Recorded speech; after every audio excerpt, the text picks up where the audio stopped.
बहुत सारे पेट पेरेंट्स को ये बहुत बड़ी परेशानी रहती है कि उनका डॉग जो है वो सही से खाना नहीं खाता है, और वो कितनी बार मुझसे क्वेश्चन पूछते हैं कि सर आज वो खाना नहीं खाया, कल नहीं खाया, परसों नहीं खाया, मैं बहुत परेशान हूँ, मैं क्या करूँ।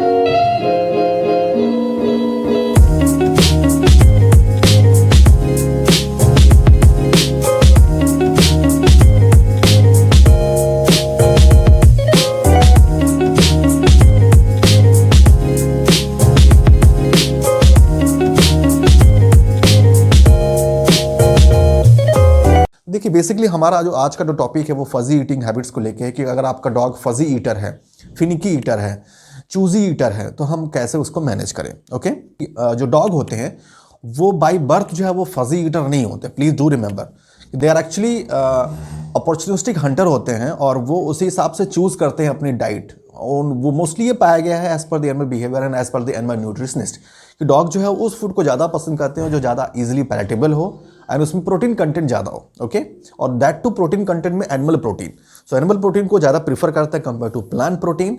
इसलिए जो है हमें एज ए पेट पेरेंट हमें ध्यान रखना है कि हम कंप्लीटली जो है वो वेज फूड पे ना रखें, क्योंकि वेज फूड में कई सारी कमियां होती हैं। उसमें पहली बात तो प्लांट प्रोटीन है, पूरी तरह डाइजेस्ट नहीं होता है, 50 to 60% तक डाइजेस्टिबिलिटी होती है, और अधिकतर चीज़ें जो है वो अनयूज्ड या फिर टॉक्सिक वेस्ट में बॉडी से बाहर निकल जाता है। रही बात एनिमल प्रोटीन की, सो दे आर क्लोज टू 90% से अब जो भी एनिमल प्रोटीन है उनकी बायोअवेलेबिलिटी, जो डाइजेस्टिबिलिटी होता है, जिसे हम डाइजेस्टिबिलिटी कोफिशिएंट बोलते हैं, तो वो बेसिकली 90% से ज़्यादा होता है। तो उससे जो है इसका मतलब ये हो गया आम भाषा में कि वो ज़्यादा एब्जॉर्ब हो जाता है, जो भी हम खिलाएंगे उसको वो बॉडी में लगेगा।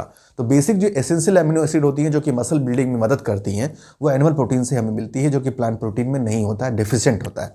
इसलिए हमें वेज प्रोटीन से कंपेयर करके एनिमल प्रोटीन पर ज़्यादा फोकस करना है। तो नंबर 1 चीज़ क्या है कि एनिमल जो है वो जो डॉग हमारा है वो फजी ईटर नहीं है बाई बर्थ, वो अपॉर्चुनिस्टिक हंटर होते हैं, और ये उनका ट्रेट है जो ये फजी ईटिंग में उनको चेंज करता है। तो it's basically a genetic trait, और इसको हमें कैसे मैनिपुलेट करना है, अपने तरीके से उनको ढालना है, ये बहुत ज़रूरी है। डॉग जो है वो डिसिप्लिन पसंद करते हैं। ओके, इसलिए डिसिप्लिन में डॉग को रखना बहुत ज़रूरी है। जितना आप उनको रिलैक्स करेंगे उतना ही ज़्यादा आपके लिए परेशानी आने वाली है। तो discipline is very much important कि हमें डॉग को डिसिप्लिन में रखना है। कभी भी आप अगर आपको मौका लगे तो आप ज़रूर जो है मतलब कि आप मिलिट्री कैंप में जाइएगा जहाँ पे डॉग स्क्वाड रहता है, जो उनके ट्रेनर होते हैं, और वो जो डॉग होता है उनके बारे में ज़रूर आप विजिट कीजिए अगर आपको मौका लगे तो आप उनके बारे में पूछिए कि आप खाने में क्या देते हो इनको डॉग्स को, और कैसा क्या डेली स्केड्यूल है। आपको आइडिया, आपको विश्वास नहीं होगा कि खाने में वो बहुत ही ज़्यादा वैरायटी नहीं देते हैं और बहुत बेसिक फूड देते हैं, उसके बाद भी डॉग इतना ज़्यादा अच्छा कैसे होता है, और इतनी अच्छी इंटेलिजेंस कैसे होता है, और इतना बढ़िया तरीके से कैसे वो ग्रोन अप होता है। राइट, तो बेसिक यही फंडा है कि डिसिप्लिन बहुत ज़रूरी है। तो नंबर 1 डिसिप्लिन पर रखिए अपने डॉग को, एनिमल प्रोटीन को प्रायोरिटी दीजिए, और उनको जो है स्टार्टिंग में जब बचपन में ही अगर आप उनको डिसिप्लिन में रखोगे तो ज़्यादा अच्छा रहेगा। और जो सबसे इंपॉर्टेंट चीज़ क्या है कि डॉग नेवर लव्स वैरायटी, उनको वैरायटी नहीं पसंद है, उनको एक गुड क्वालिटी प्रोटीन फूड पसंद है। ओके, तो पहले तो आपको क्या करना है, बेसिक थंब ये है कि जब अगर आप पपी को घर पे लेके आइए तो सबसे पहले आपका जो मेन एम है वो ये है कि आप दिमाग में रखिए कि नंबर 1 आपको डिसिप्लिन पे उसको रखना है। ओके, क्योंकि डिसिप्लिन का इन सेंस होगा कि हमें फूड जो है वो एक पर्टिकुलर टाइम पे देना है, रेगुलर उसी टाइम पे देना है, और उसके साथ साथ जो है हमें फूड में यही देना है और कुछ नहीं देना है। ओके, डॉग्स में फूड एलर्जी बहुत कॉमन होती है, इसलिए हमें ये नॉलेज होना चाहिए कि डॉग्स को क्या खिलाना चाहिए, क्या नहीं खिलाना चाहिए, और क्या कितना देना चाहिए, और क्या कब देना चाहिए, कब नहीं देना चाहिए। तो ये भी बहुत ज़रूरी है, क्योंकि फूड एलर्जी जैसे कि ह्यूमन में होता है बहुत कम होता है, उतना अगर हम एनिमल से कंपेयर करें, खासकर डॉग से कंपेयर करें, तो डॉग में एलर्जी बहुत ज़्यादा कॉमन है। इसलिए आजकल जो फंडा है कि ग्रेन फ्री फूड का जो कॉन्सेप्ट आता है, इसलिए ये क्यों पॉपुलराइज हुआ है, क्योंकि ग्रेन जो है वो बेसिकली डॉग की डाइट में काफ़ी कम यूज़ होते हैं और वो ज़्यादा एलर्जेनिक होते हैं। और इसलिए जो है हमें कभी भी डॉग्स को अगर फूड देना है तो स्टार्ट करना है हमें ग्रेन फ्री फूड से, या फिर ट्रायल एंड टेस्टेड जो फूड हैं जो मार्केट में ऑलरेडी उपलब्ध हैं, कॉमर्शियल डॉग फूड्स, उनको आप यूज़ कर सकते हैं। और या फिर जो होम फूड हैं जो कि ट्रायल एंड टेस्टेड हैं कि ये नहीं हमें देना है और यही देना है, तो उसी को ही आपको स्टार्ट करना है। ठीक है, तो फूड के बारे में आपको नॉलेज होना चाहिए कि कौन सा फूड देना है, कौन सा फूड नहीं देना है। डॉग को हमेशा डिसिप्लिन में रखना है, डॉग को कभी भी वैरायटी फूड नहीं देनी है। ओके, ये बेसिक फंडा है जो कि आपको पपी स्टेज से स्टार्ट करना है, जिससे कि वो डिसिप्लिन में रहेगा और उसको जब पता है कि जब हमें वैरायटी नहीं मिल रही है तो जो उसका पसंदीदा फूड है वही वो खाएगा। अब आप क्वेश्चन पूछेंगे कि सर हम कैसे डिसाइड करें कि कौन सा फूड न्यूट्रिशियस है और कौन सा फूड हमें देना चाहिए। तो बेसिकली देखिए, दो तरह का हमारे पास फूड ऑप्शन है, veg option, non veg option जो कि होम फूड आएगा, एक आपका commercial dog food, right. So ये जो दो फूड हैं, होम फूड और ये जो आपका नॉन वेज फूड जो कमर्शियल फूड है, राइट। इन दोनों फूड में जो है आपको सबसे इंपॉर्टेंट चीज़ ये है कि अगर आप मेरी एडवाइस मानेंगे तो आइडली मैं रिकमेंड करता हूं कि जो ग्रोइंग स्टेज होती है, जब डॉग पपी स्टेज में होता है और जो अपने ग्रोइंग फेज को पार कर रहा है स्टार्टिंग में, right from the birth, at least 1 महीने तक तो मदर की फीडिंग पर रहेगा। 1 महीने से बाद जब वो डॉग फूड में कन्वर्ट होता है तो उस मंथ से लेके up to the age of minimum 15 months, ये जो पीरियड है, इस पीरियड में आपको जो है हमेशा जो है डॉग फूड पे रखना है। 90% of the diet should be only dog food. Why? Because ये जो ग्रोइंग पीरियड है, it requires lot of energy and energy का क्वांटिफिकेशन करना, calorie counting, it's impossible if you are feeding home food.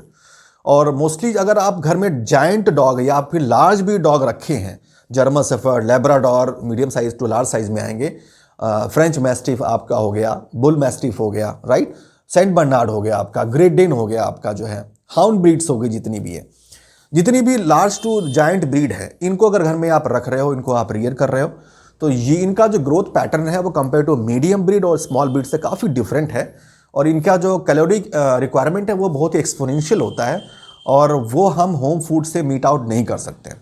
इसलिए खासकर ग्रोइंग पीरियड में आप इनको डॉग फूड पे रखिए, कमर्शियल डॉग फूड पे रखिए।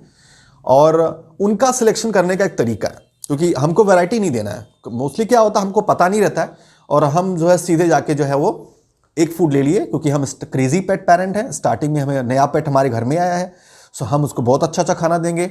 सो क्या हम क्या करेंगे कि हम 2-3 फूड ले लेंगे, मान लो ये नहीं खाया तो दूसरा भी हम खिलाएंगे उसको, राइट। तो 2-3 ब्रांड के फूड आप जो है वो 1-2 दिन, 4 दिन, 5 दिन के बाद जो है आप चेंज कर देते हो या फिर 1 महीने में चेंज कर देते हो। तो ये बेसिकली आदत आपने दिलाई है, आपने वैरायटी उसको दी है, क्योंकि वो कुछ दिन में वो खाना वो छोड़ दिया पहला फूड, चलो भाई मैं दूसरा फूड देता हूँ क्योंकि वो उसको पसंद नहीं आ रहा, राइट।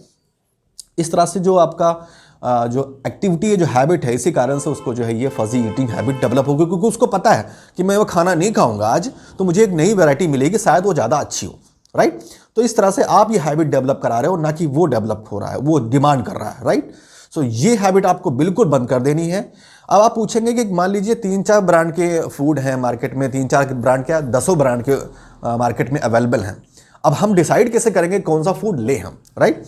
तो यहाँ पे एक मेरी वीडियो है कि how to select quality dog food, उसकी वीडियो ऊपर दी हुई है, आप वहाँ से उसको क्लिक करके देख लीजिएगा।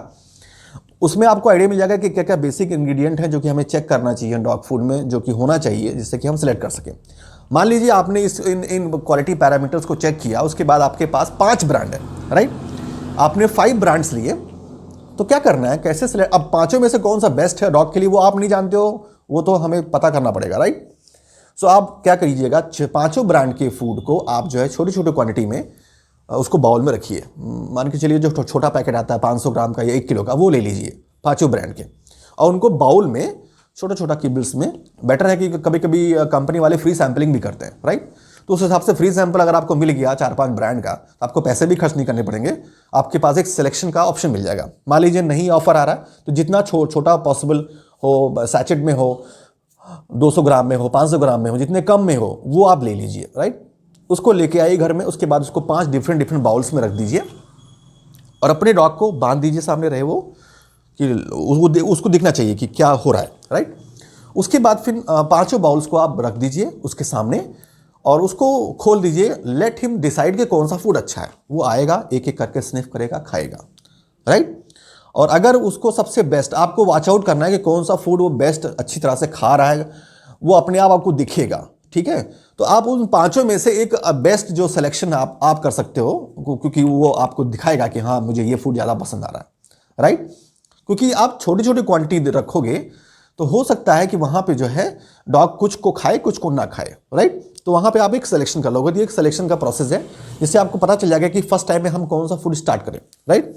मान लीजिए पांचों में से 2 फूड उसने खाए, 3 फूड नहीं खाए, तो 3 तो डिस्कार्ड हो गए। 2 फूड जो बचे उनको आप स्टार्ट कीजिए, उसमें देख लीजिए कौन सा उसको बेस्ट पसंद आ रहा है।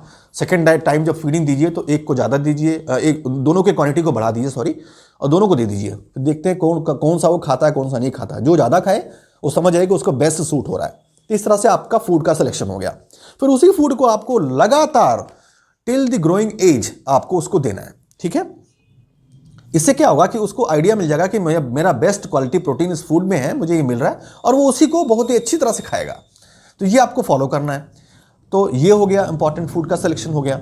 उसके बाद क्या करना है कि आपकी जो बेसिक डाइनिंग हैबिट है, मैं बहुत लोगों को बताता हूं, जब भी पेट पेरेंट्स क्लिनिक पे आते हैं मैं उनको हमेशा एजुकेट करता हूं कि आपकी जो डाइनिंग हैबिट है और जो डाइनिंग टाइम है वो आपके पेट से अलग होनी चाहिए। This is very much important. People don't know and they never care about it, but it is very much important.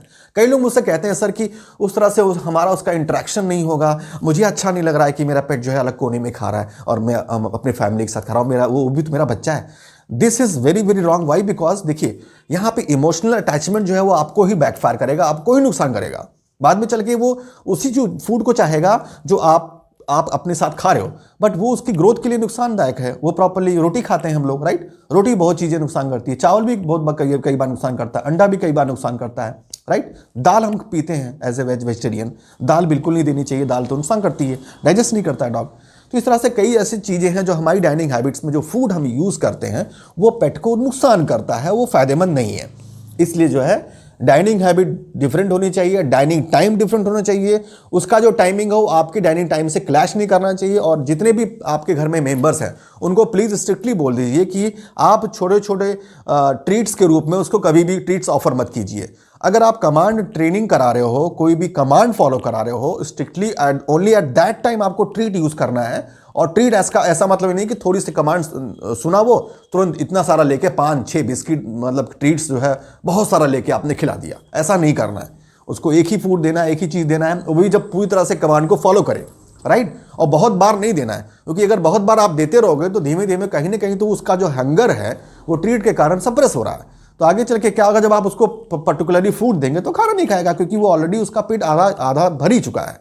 इसलिए ट्रीट जो है बेसिकली जो है वो बहुत बड़ा नुकसान करता है। और इनफैक्ट ट्रीट को ज़्यादा मैं रिकमेंड भी नहीं करता देने के लिए। उससे मच बेटर है कि आप होम फूड कोई ले लीजिए, बॉयल्ड एग का वाइट पार्ट ले लीजिए या फिर स्टीम बॉयल एप्पल ले लीजिए, वो ट्रीट में यूज़ कीजिए। बट जो रेडीमेड ट्रीट जो मार्केट में अवेलेबल होती हैं आइडली मैं उसको रिकमेंड नहीं करता हूँ, क्योंकि उनका कोई गाइडलाइन नहीं बनाने का, कुछ भी बना के दे सकते हैं। तो that is not ideally recommended as per my advice.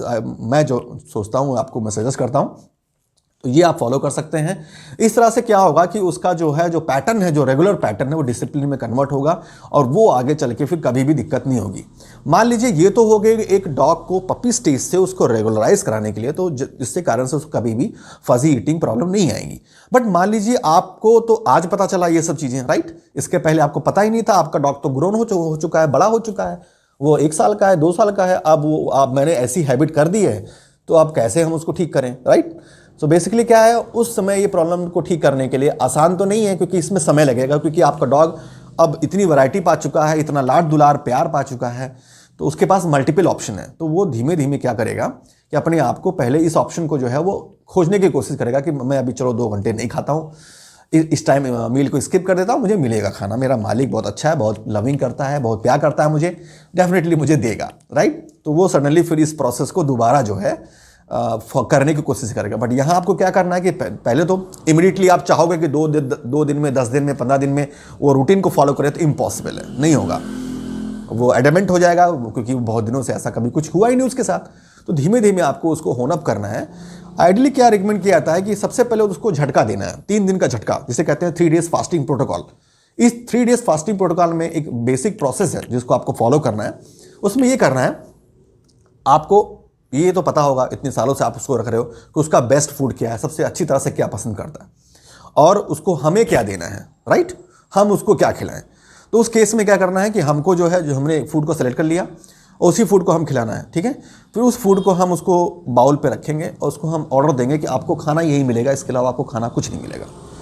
15 minute तक उस बाउल को उसके साथ रखना है और मेक इट श्योर कि उसको आप बांधे रहें। बांधना बहुत जरूरी, अदरवाइज वो बाउल के पास रहेगा नहीं, वो बाउल को देखेगा नहीं, वो घूमता रहेगा, तो वो फिर खाना नहीं खाएगा। उस पर अटेंशन फोकस करना बहुत ज़रूरी है फूड पे, इसलिए उसको आपको बांधना है। बांध के उसके बाद 15 मिनट तक उस बाउल को रख दीजिए वहाँ पे और अपनी नॉर्मल एक्टिविटी करते रहिए, उसमें चेंज मत लाइए, ठीक है। उसके बाद फिर 15 मिनट के बाद अगर खाना खा लिया तो उसको अप्रिशिएट कीजिए, प्यार कीजिए, उसको लगे कि हाँ उसने अच्छा काम किया। मान लीजिए खाना नहीं खाया वो, तो बाउल को हटा दीजिए और उसके साथ डेली एक्टिविटी जो भी करते रहिए, बट उसको खाना मत दीजिए, कोई भी ट्रीट नहीं देना है, कुछ भी नहीं देना है। फिर अगेन जो 5-6 घंटे के बाद जब भी आपका रूटीन है दोबारा खाना देने का, फिर उसी प्रोसेस को रिपीट करना है। ये प्रोसेस लगातार 3 दिन तक चलेगा without giving any food except आप पानी देते रहिए। कुछ नहीं होगा आपके डॉग को, आप मत डरिए कि 3 दिन तक खाना नहीं खाया, भूखा रहा मेरा बच्चा, मैं नहीं कर सकता हूँ, लो जो खाना है खाओ, बिल्कुल नहीं। ये प्लीज़ 3 दिन तक आप फॉलो कीजिए इसको। 3 दिन में कहीं ना कहीं उसका जो एडमेंट बिहेवियर है कहीं ना कहीं वो जरूर टूटेगा, उसको लगेगा कि नहीं यार ये क्या हो रहा है, क्यों ऐसा हो रहा है। तो ये एडमेंट बिहेवियर जो है वो टूटेगा और इसलिए जो है वो उस बिहेवियर को जो है एडमेंट बिहेवियर जो टूटेगा तो ऑटोमेटिकली धीमे धीमे वो खाना खाएगा। तो ये चीज़ें आपको करना है, राइट। सो इसको आप जरूर फॉलो कीजिए। पेट से संबंधित कोई भी क्वेरीज के लिए आप मुझे डायरेक्टली कॉल कर सकते हैं using call me for app, और उसमें मेरी सर्च आईडी है doctor Mishra @CM4। Thank you so much.